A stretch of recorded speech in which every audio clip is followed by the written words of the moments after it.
Hello, I'm DelusionDispeller, and as I've said on other videos, I've been a life coach for several years, and I'm always here to help where I can. If you write me at DelusionDispeller@gmail.com. Once again, please excuse the voice. I have a nasty cold. I'm just getting over the tail end of it. But I'm here to talk to you today more about Scientology. And if you're wondering about the beginnings of it and all that, as far as what it is, watch my other two videos. I'll try to connect everything together eventually. Alright, so how do they recruit you? They recruit you with a personality test usually. You're often made to wait for the results and to come in for the results. When you get there, they start asking you about situations that were challenging in your life.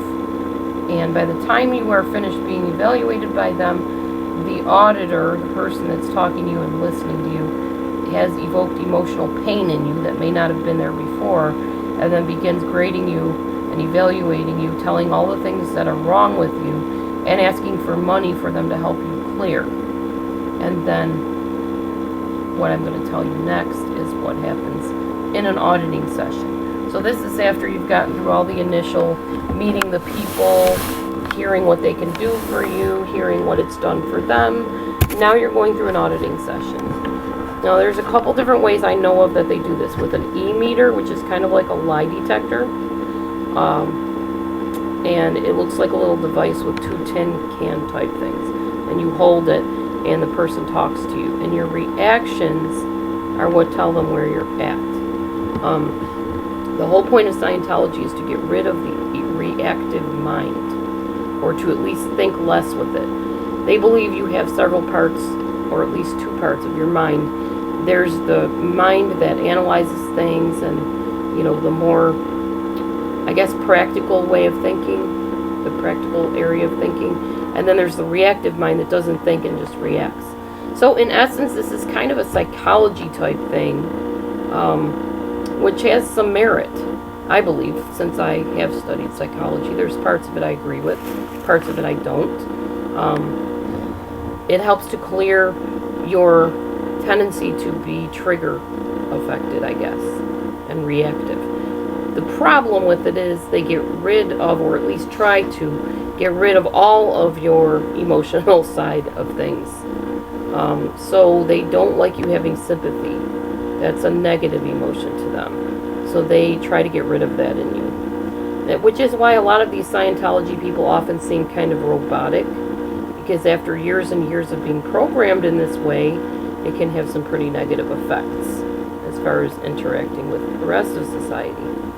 Alright, so let's talk about this whole auditing process. I told you about an e-meter. There are two beings in this auditing process. The pre-clear, which is the person being audited, and the auditor, which is doing the auditing, which essentially means a listener. They listen to what you're saying, and they walk you through these steps to quote-unquote get clear. What get clear means is being non-reactive, or at least less reactive. So here are the steps in an auditing session. And I can tell you this because this is not secretive. It's actually on YouTube. You can find it on there. And other people have talked about it and explained it. This is not like a top secret thing. But this is what an auditing session looks like. The auditor will say to the pre-clear, you will remember all that happens, and you can get out of anything that you don't like. You can stop at any time that you are not comfortable. Then they tell you, close your eyes. We're going to pretend you're the pre-clear, okay?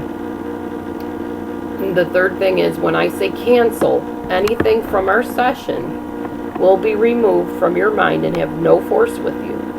Any suggestions I make to you will be without force when I say the word canceled. So that means when they're done with the session, they can literally, or they believe they can literally cancel it out of your mind. So anything that you just talked about begins to erase from your mind, or at least not have any emotional hold on you. That means memories, that means experiences, anything. I can't see where this would be a totally positive thing, but this is what they do. The fourth thing is, the auditor has the pre-clear person remember a past situation that they can face comfortably. And then they will tell the pre-clear to talk about that situation over and over and over and over again until they don't react to it. So they'll say, tell me an incident that you are comfortable talking about from start to finish, as much as you can remember.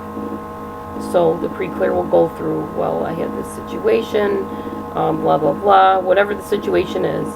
The auditor in step 6 will have the pre-clear tell the incident again with more data. Please recall as much data as you can. And as long as that new data keeps coming up, new information about the situation, the auditor keeps having the pre-clear retell the story over and over again. This can take a long time. In 6A, the auditor begins asking the pre-clear a few very simple questions. What do you hear? What do you smell? What do you see? Whichever of these questions they believe will get more information out of the pre-clear, to get more data about the incident, until the pre-clear seems cheerful in telling the story. As long as they're troubled and they're saying, well, I remember he was hitting me and it hurt and I went into the closet and tried to hide. No. Okay, go back to the beginning of the story and please tell it to me again from beginning to end. Okay, well, blah, blah, blah, blah, and they get to that part again, and until they're like, well, he was hitting me, but it wasn't that bad, and yeah, I think I hid in the closet, but I remember something fell on me, and then I just started giggling, and I got up and walked away. Then they're done. Then the session is over, basically. Till they can tell the incident happily, the incident is told over and over and over again to the auditor. Okay, so in 6B, the auditor will then go on to a different situation once they feel the person is cleared. Then they'll say, tell me about another situation. Tell me from the beginning to the end with as much data as you can recall. And until they become cheerful about that incident, they're not cleared. So they will tell it over and over and over and over again. Now, even if the pre-clear says, I'm getting a headache, this is really rough, I can't handle this.